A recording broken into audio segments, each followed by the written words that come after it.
In the early 20th century, the world's oceans were a chessboard, and battleships were the queens. For the United States, a young power eager to prove itself, no vessel carried more symbolic weight than the battleship Connecticut. She was not simply steel riveted together, she was Theodore Roosevelt's great statement to the world. The Connecticut was laid down in March 1903 at the New York Shipbuilding Corporation in Camden, New Jersey.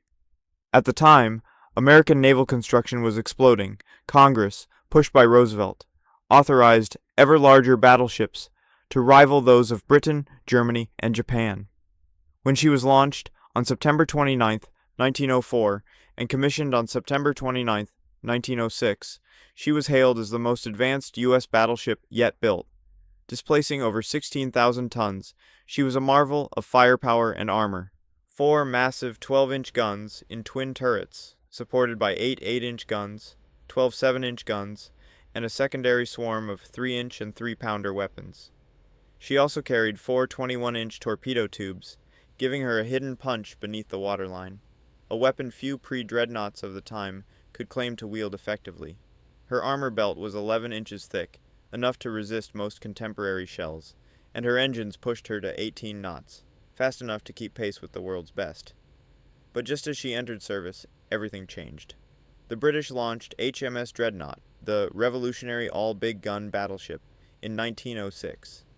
Overnight, Connecticut and her sisters became pre-dreadnoughts, still powerful, but already on the path to obsolescence.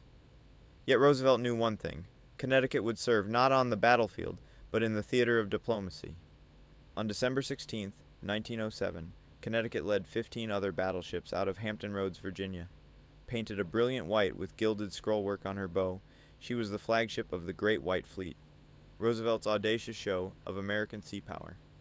Admiral Robley, Fighting Bob Evans, flew his flag aboard Connecticut as the fleet steamed south to Trinidad, then to Rio de Janeiro, around Cape Horn, and up the Pacific coast to San Francisco. At each port, crowds gathered by the tens of thousands to see the American giants. After Evans fell ill, Admiral Charles S. Sperry took over, continuing the voyage across the Pacific.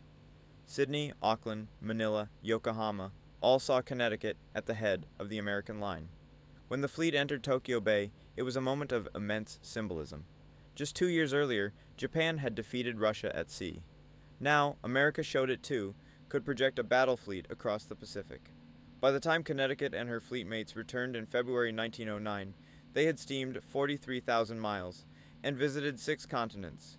Roosevelt called it the most useful service ever rendered by our Navy, and Connecticut was at the center of it all.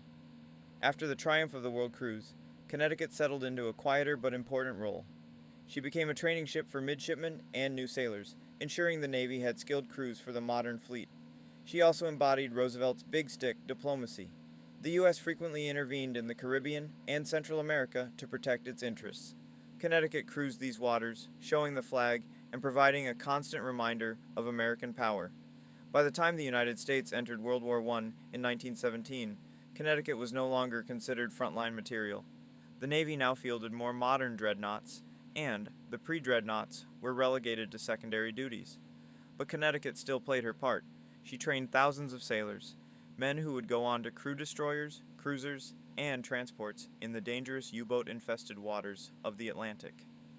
After the armistice, Connecticut helped escort returning American troops from France, bringing soldiers home from the war they had fought over there. After the war, the world's navies faced a new reality. The Washington Naval Treaty of 1922 limited battleship numbers and required older ships to be scrapped. Connecticut, like so many pre-dreadnoughts, had no place in the post-war fleet. Decommissioned in 1922, she was struck from the Navy list and sold for scrap in 1923. After only 17 years of service, the once proud flagship of Roosevelt's Navy was gone, yet Connecticut's legacy endured. She had not fired her guns in anger, but she didn't need to. Her purpose was always symbolic: to carry the United States Navy across the globe, to show friend and foe alike that America had arrived as a world power. In that mission, she succeeded completely. As flagship of the Great White Fleet, she was the embodiment of Roosevelt's vision: speak softly and carry a big stick. Her steel was scrapped long ago, But in every modern aircraft carrier, every nuclear submarine, and every warship flying the stars and stripes across the world's oceans, the spirit of USS Connecticut still sails.